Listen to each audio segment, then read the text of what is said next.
Assalamu alaikum. Ça t'est déjà arrivé de te demander mais pourquoi mon invocation n'est pas exaucée? Eh bien dans cette vidéo, nous allons voir, Inch'Allah, 10 erreurs à éviter absolument pour que tes invocations soient exaucées. La première erreur, et la plus importante, concerne la sincérité.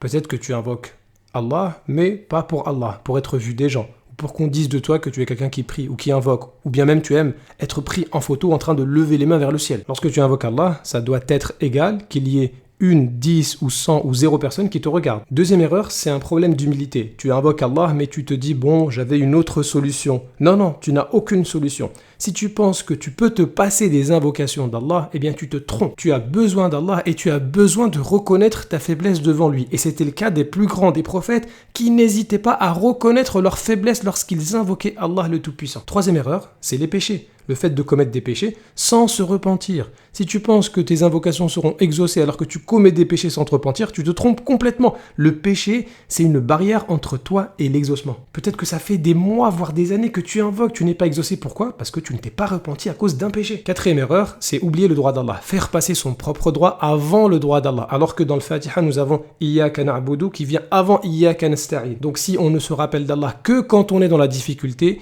eh bien, n'espère pas que tes invocations soient exaucées. Tu espères qu'Allah t'exauce, mais les prières, tu ne les fais pas, ou tu ne les fais pas correctement, ou tu les fais comme tu veux toi. Et rentre aussi dans le droit d'Allah le fait de commencer par le louer, de dire Alhamdulillah, de reconnaître qu'Allah, il t'a déjà accordé plein de bienfaits. Donc avant de demander, rappelle-toi qu'Allah t'a déjà donné beaucoup. Cinquième erreur, c'est le fait d'invoquer Allah sans citer ses noms. Sans par exemple utiliser les invocations qui sont connues, qui commencent par Allahumma, ou bien Rabbana, ou Rabbi, ou bien Ya Hayyu Ya Qayyum, ou bien Ya Dhal Jalali wal Ikram. Sixième erreur, c'est le fait de ne pas faire as-salat ala nabi, sallallahu alayhi wa sallam, Allahumma salli ala Muhammad. Ça, c'est important pour qu'Allah exauce tes invocations. Septième erreur, c'est un problème de concentration. Le prophète, alayhi salatu sallam, il nous dit qu'Allah n'exauce pas une personne dont le cœur est inattentif. Ça veut dire que tu vas invoquer par répétition, sans comprendre ce que tu dis, ou bien en faisant autre chose, ou bien en cherchant juste à faire des rimes lors de tes invocations. Bien au contraire, essaie de faire le maximum, de rester concentré pendant que tu invoques Allah, et ce qui peut t'aider, c'est le fait de comprendre ce que tu dis. Huitième erreur, c'est le fait de ne pas être concret dans les invocations, le fait d'invoquer uniquement pour ce bas monde, le fait de demander une voiture, un travail,